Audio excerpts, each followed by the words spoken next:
आप देख रहे हैं लाइव इंडिया हर पल। नमस्कार, लाइव इंडिया में आपका स्वागत है। मैं सम्राट। गगन यात्रियों के लिए सम्मान समारोह का आयोजन किया गया, जिसमें रक्षा मंत्री राजनाथ सिंह शामिल हुए। आपको बता दें कि रक्षा मंत्री राजनाथ सिंह ने गगन यात्रियों के सम्मान समारोह में हिस्सा लिया। उन्होंने ग्रुप कैप्टन शुभांशु शुक्ला और उनके अन्य सहयोगियों, group captain PB Nair, group captain Ajit Krishnan और ग्रुप कैप्टन अंगद प्रताप का अभिनंदन किया। दिल्ली में गगन यात्रियों के सम्मान समारोह में रक्षा मंत्री राजनाथ सिंह ने कहा कि आज हम अपने उन नायकों का अभिनंदन कर रहे हैं जो केवल अंतरिक्ष यात्री ही नहीं बल्कि इस राष्ट्रीय स्वप्न के अग्रदूत हैं। आज से 40 साल पहले जब राकेश शर्मा भारत का प्रतिनिधित्व करते हुए अंतरिक्ष में गए थे, उसके कुछ ही समय बाद शुभांशु शुक्ला का जन्म हुआ था। उनके जन्म के साथ ही एक सपना कि वह भी एक दिन आसमान से धरती को देखेंगे। और आज 40 साल बाद न सिर्फ शुभांशु शुक्ला का बचपन का सपना पूरा हुआ, बल्कि भारत ने एक बार फिर अंतरिक्ष तक अपना परचम लहराया। आज हम अपने उन नायकों का अभिनंदन कर रहे हैं जो केवल अंतरिक्ष यात्री ही नहीं बल्कि इस राष्ट्रीय स्वप्न के अग्रदूत हैं। और मुझे यह भी बताया गया है कि आज से 40 साल पहले जब राकेश शर्मा भारत का प्रतिनिधित्व करते हुए अंतरिक्ष में गए थे, तो उसके कुछ ही समय बाद शुभांशु शुक्ला का जन्म हुआ था।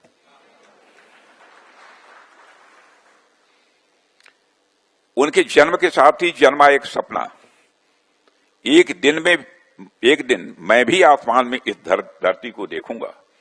और आज 40 साल बाद न सिर्फ शुभांशु के बचपन का देखा सपना पूरा हुआ, बल्कि भारत भी एक बार फिर अंतरिक्ष तक अपना परचम लहराया। गगन यात्रियों के सम्मान समारोह में ग्रुप कैप्टन शुभांशु शुक्ला ने कहा कि मेरा जो सपना था वो था वायुसेना में रहकर मैंने वर्षों तक इसकी तैयारी की और वो सपना भी पूरा किया।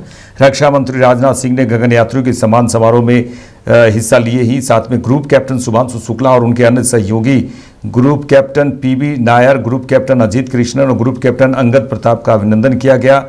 आपको बता दें कि कई बातें उन्होंने कही। शुभांशु शुक्ला ने कहा कि मैंने जो भी कुछ भी अनुभव किया और जो कुछ भी हासिल किया है, मुझे लगता है कि मेरी जो पृष्ठभूमि थी इस वर्दी में और वायुसेना में रहकर मैंने वर्षों तक जो तैयारी की थी, उसके आधार पर हम में से जो भी यहाँ बैठा है वह उतना ही अच्छा काम कर सकता है और यही वह आत्मविश्वास है। I have done, whatever I have gone through and whatever I have achieved, I feel that the background that I had or the preparation that I had for years by being in this uniform and by being in the Air Force, that any one of us who's sitting here would have done an equally good job. And that is the confidence I carry with me whenever I see whatever life throws at you, the kind of character that Air Force has built up for all the people sitting here. So with that, what I would like to do now is get into I have a few videos of my training that I would like to show and try to explain of what we did in this past 1 year. I also have a small clip from space that I try to capture of India. And India does look really beautiful. I'm not just saying it because all of us are Indians and we are sitting here, but I think that if you speak to any astronaut who is there on the station, the unique positioning and the shape, especially during night, if you pass over India from the Indian Ocean, south to north, I think it is probably one of the most beautiful sights that you can ever see in your life. And I would try to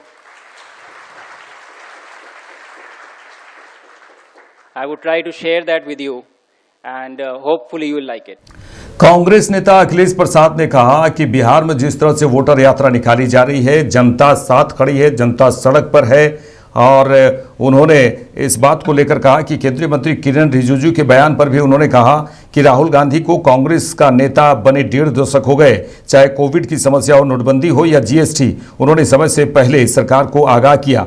वे महंगाई, बेरोजगारी, vote चोरी की बात करते हैं, यह सब जनता के सामने है। आप जिस तरह जनता उनके साथ खड़ा है, आज उतरी है, उससे साफ है कि सब उनकी बातों के साथ है। अब 1.5 दशक हो गया राहुल जी जब से लीडर हैं कांग्रेस पार्टी के, और चाहे कोविड का समस्या हो, सब कुछ समय से पहले सरकार को उन्होंने चेताने का काम किया है। और चाहे नोटबंदी हो, चाहे जीएसटी हो, जिन इश्यूज को राहुल गांधी जी ने उठाया वही सच साबित हुआ। बेरोजगारी की बात करते हैं, वो महंगाई की बात करते हैं, वो वोट चोरी की बात करते हैं, वो सब जनता के सामने है। और जिस तरह से आज एसआईआर के मामले पर लोगों का जिस तरह से मनोबल बढ़ाया है राहुल गांधी जी ने, और जिस तरह से बिहार की जनता ने उनका उत्साह बढ़ाने के लिए सड़क पर आई है, तो उससे साफ है कि जो कहते हैं उसके। बिहार में कांग्रेस सांसद राहुल गांधी और आरजेडी नेता तेजस्वी यादव लगातार वोटर अधिकार यात्रा को लेकर उत्साहित हैं और बिहार के इसी को लेकर बिहार के डिप्टी सीएम सम्राट चौधरी ने मतदाता अधिकार यात्रा पर कहा कि दोनों राहुल गांधी और तेजस्वी यादव लोकतंत्र के प्रतीक नहीं हैं, दोनों राजतंत्र के प्रतीक हैं। वो लोग किस लिए घूम रहे हैं? यदि बिहार की जनता गरीब है तो वो कांग्रेस और राजद के चलते हैं। यदि देश में भाईचारा नहीं है तो उसका कारण भी कांग्रेस और राजद है। इसलिए ये लोग लोकतंत्र का मजाक समझते हैं। वे बिहार घूम रहे हैं तो वे बिहार की सड़कें, बिजली, बिहार की अर्थव्यवस्था उसको देखें, पहले उसको बदलें। बिहार में सुशासन है, यहाँ जो भी अपराध होता है तो 100 घंटे के अंदर कार्रवाई की जाती है। ये लोकतंत्र वाला राज है।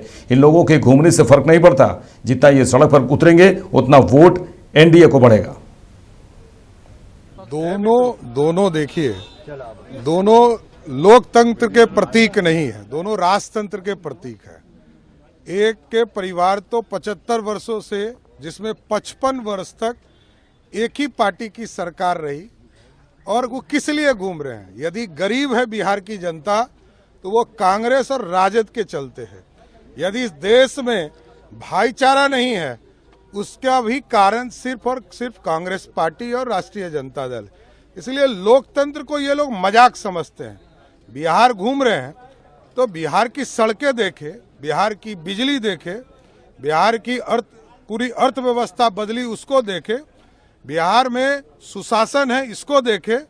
यहाँ जो भी क्राइम होता है 100 घंटे के अंदर कार्रवाई की जाती है। ये लोकतंत्र वाला राज है। यहाँ गणतंत्र यहीं से पैदा हुआ और स्वर्णिम काल भी इसी बिहार ने दिया।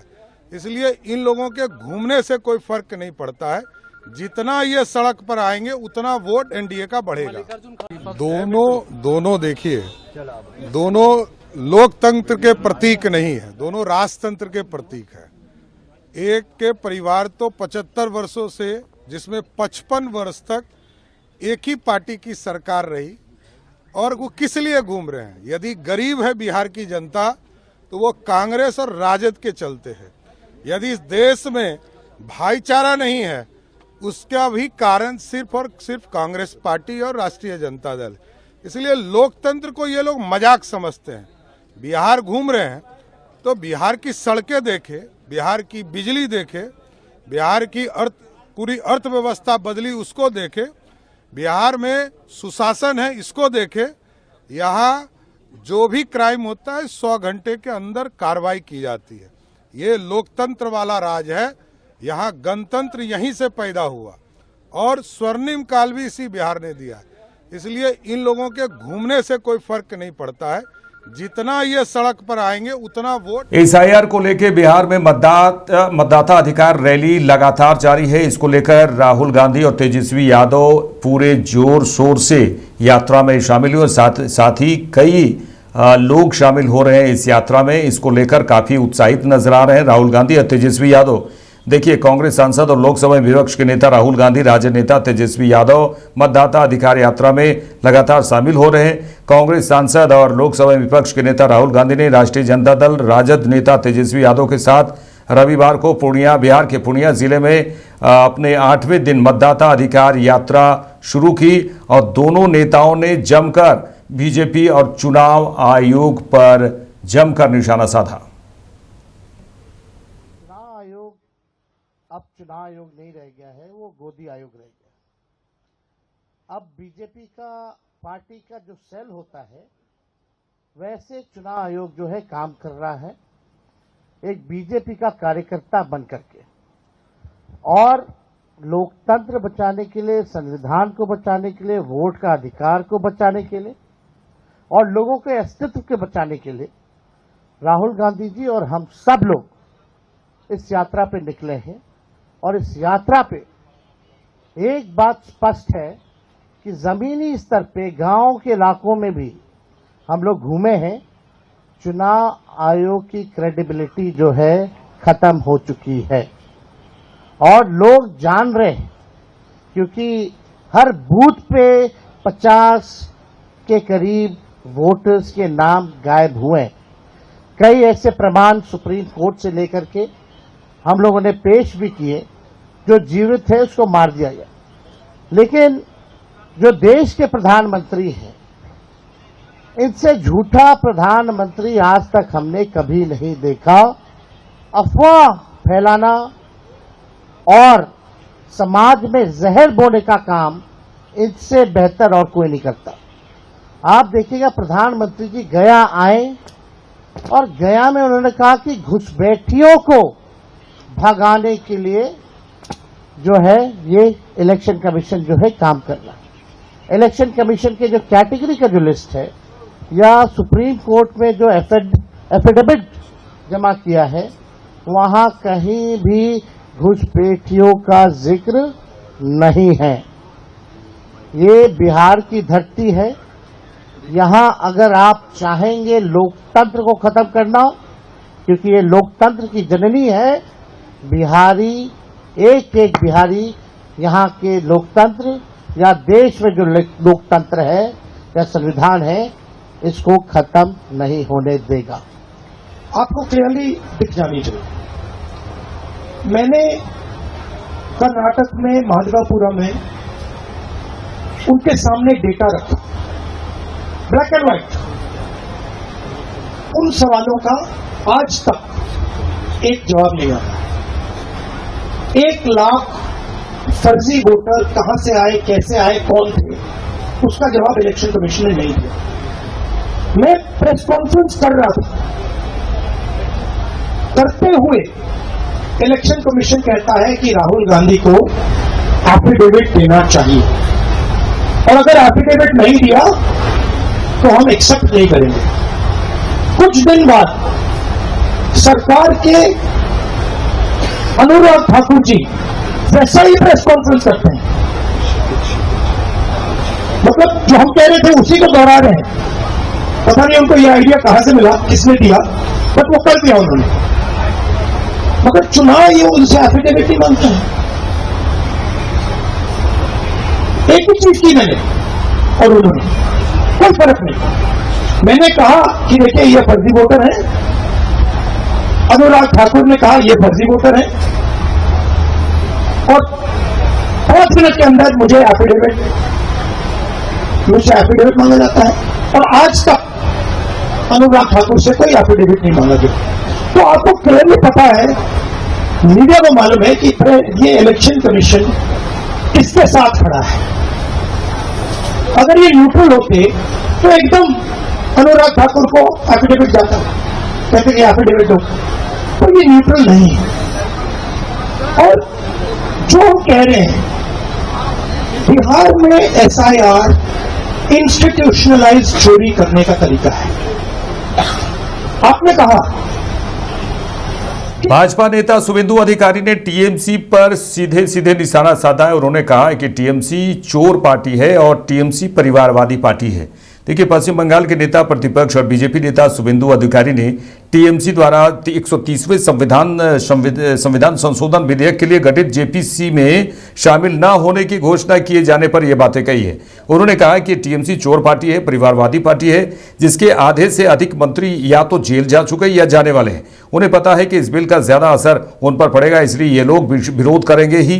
देश की जनता इस बिल के पक्ष में है। इस देश का कानून सभी के लिए बराबर होना चाहिए।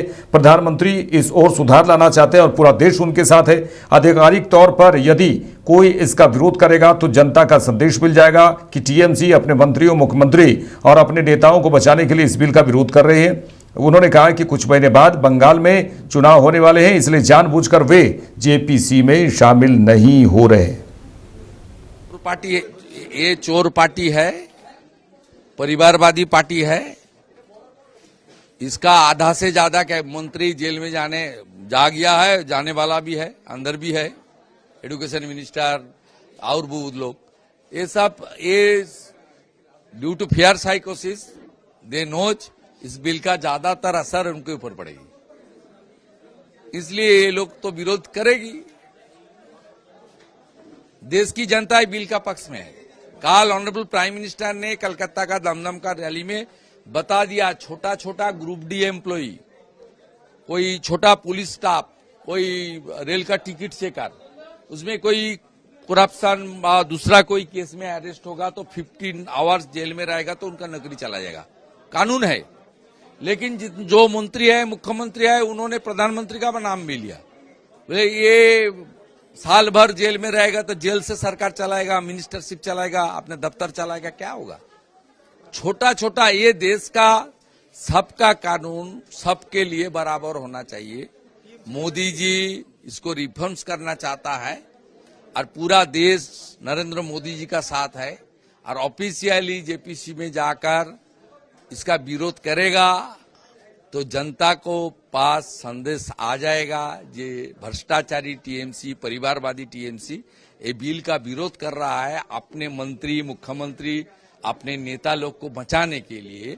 इसमें क्या संदेश जाएगा? 8 महीना बाद बंगाल में, 6 महीना बाद, 8 महीने के अंदर बंगाल के चुनाव होने वाला है, इसलिए जानबूझ के। कांग्रेस सांसद मनीष तिवारी ने कहा है कि लोकतंत्र को बचाने के लिए सभी को लामबंद होना जरूरी है, सभी के विचार एक सूत्र में बंधने जरूरी है। कांग्रेस सांसद मनीष तिवारी ने कहा है कि लोकतंत्र की बुनियाद एक पारदर्शी मतदाता सूची है और जब उस मतदाता सूची के साथ छेड़छाड़ की जाती है, मतदाताओं को चिन्हित करके उन्हें बाहर निकाला जाता है, जैसा कि बिहार में हुआ है, और उच्चतम न्यायालय को उसमें दखल देना पड़ता है, जो कि भारत के लोकतंत्र के लिए अच्छा संदेश नहीं है। उन्होंने कहा कि भारत के लोकतंत्र की रक्षा करने के लिए हर भारतवासी को लामबंद होने की आवश्यकता है, नहीं तो एक लंबी लड़ाई लड़ने के लिए बाद हमने जिससे लोकराज को स्थापित किया है वह लोकराज समाप्त हो जाएगा। देखिए, लोकतंत्र की बुनियाद एक पारदर्शित मतदाता सूची है और जब उस मतदाता सूची के साथ छेड़छाड़ किया जाता है, मतदाताओं को चिन्हित करके उससे बाहर निकाला जाता है, जिस तरह से बिहार में हुआ, और उच्चतम न्यायालय को उसमें दखल देना पड़ता है, ये भारत के लोकतंत्र के लिए, लोकराज के लिए कोई अच्छे संकेत नहीं है। तो भारत की लोकतंत्र की रक्षा करने के लिए, जमहूरियत की रक्षा करने के लिए, डेमोक्रेसी की रक्षा करने के लिए हर भारतवासी को लामबंद होना जरूरी है। नहीं तो जो विरासत, जो लंबी लड़ाई लड़के हमने इस लोकराज को कायम किया है, वो लोकराज समाप्त। बीजेपी नेता शहजाद हुसैन ने कहा है, शहनवाज हुसैन ने कहा है किरण रिजिजू के बयान पर, उन्होंने कहा कि प्रधानमंत्री नरेंद्र मोदी ने बिल्कुल सही कहा है। भाई बीजेपी नेता शहनवाज हुसैन है और उन्होंने केंद्रीय मंत्री किरण रिजिजू के बयान पर कहा कि किरण रिजिजू सही कह रहे हैं, प्रधानमंत्री मोदी ने सही दिशा दी है, भ्रष्टाचार कहीं से भी बर्दाश्त नहीं किया जाएगा। अगर कोई सरकारी पद पर है और वह जेल जाता है तो नैतिक आधार पर उसे पद पर बने रहने का कोई अधिकार नहीं है।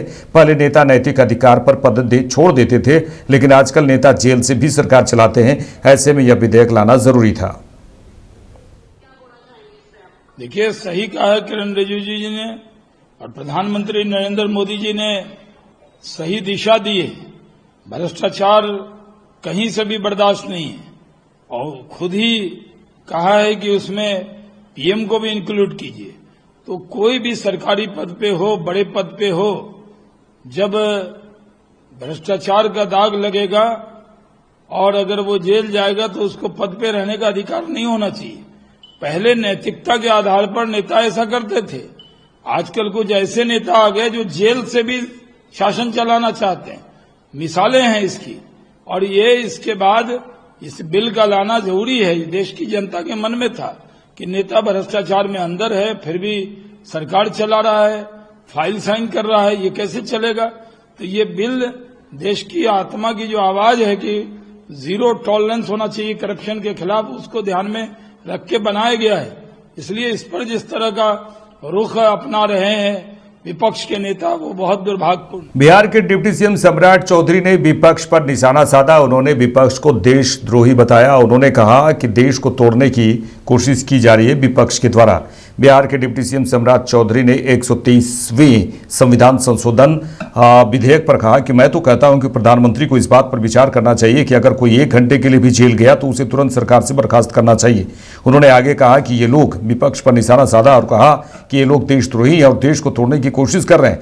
राष्ट्र सर्वोपरि है और देश के विकास की चिंता करनी चाहिए, लेकिन ये लोग देश को तोड़ना चाहते हैं। ये तो एकदम सही उन्होंने कहा। मैं तो उससे बढ़कर भी कह रहा हूं कि प्रधानमंत्री जी को विचार करना चाहिए कि 1 घंटा के लिए भी कोई जेल गया हो, 1 मिनट के लिए भी जेल गया हो, तो उसको तुरंत सरकार से बर्खास्त करना चाहिए। राहुल गांधी जी के ऊपर किरण रिजिजू ने कहा है कि कितना बड़ा, देखिए ये लोग राष्ट्रद्रोही हैं और एक तरह से इस देश को तोड़ने का प्रयास कर रहे हैं। राष्ट्र सर्वोपरि है और देश में राष्ट्र को ही आगे बढ़ाने की चिंता होनी चाहिए। ये आरजेडी नेता मनोज झा ने कहा, सीधे सीधे बीजेपी पर निशाना साधा और उन्होंने कहा कि वे लोग किसे बेवकूफ बना रहे हैं। केंद्रीय मंत्री किरण रिजिजू के बयान पर आरजेडी नेता मनोज झा ने कहा कि वे किसे बेवकूफ बना रहे हैं। सर्वोच्च न्यायालय की जो टिप्पणी ईडी को लेकर आई है कि आप राजनीतिक दल बन रहे हैं, क्या ये उन्हें पता नहीं है? उन्होंने कहा है कि आपका सिंहासन डोल रहा है, पूरे देश में आपके खिलाफ लहर बन रही है। हमने कई नेताओं को देखा है जिन्हें आपने सालों महीनों जेल में रखा और वे फिर बेदाग निकले। नहीं, देखिए, अव्वल तो ये जंपिंग द गन नहीं होना चाहिए। और किरण रिजिजू किसको बेवकूफ बना रहे हैं? पीएम के अंदर सब कुछ है। किस एजेंसी की हिम्मत होगी, साक्ष्य भी रहेंगे तो, सीबीआई और ईडी की। किरण रिजिजू जी, सर्वोच्च न्यायालय की जो टिप्पणी आई हाल में ईडी को लेकर के कि आप पॉलिटिकल पार्टी बन रहे हो, क्या ये आपको पता नहीं है? असल में आपकी मंशा है, क्योंकि आपका सिंहासन डोल रहा है, पूरे देश में आपके खिलाफ एक लहर सी बन रही है। तो एक टोटलिटेरियन रेजिम की होती है, एक चाहत होती है कि किसी भी तरह कुर्सी से चिपके रहो। वो कैसे होगा जब तक विपक्ष मुक्त लोकतंत्र ना कर दिया जाए, जैसा पड़ोस में करने की कोशिश की गई। तो मैं समझता हूं उन संदर्भों में को ध्यान में रख करके ही किरण रिजिजू जी बोले, क्योंकि हमने कई नेताओं को देखा है जिनको आपने वर्षों तक, महीनों तक जेल में रखा और बाद में वो बेटा। मेरे साथ इस बुलेटिन में इतना ही। देश दुनिया की तमाम खबरों के लिए देखते रहिए लाइव इंडिया। नमस्कार।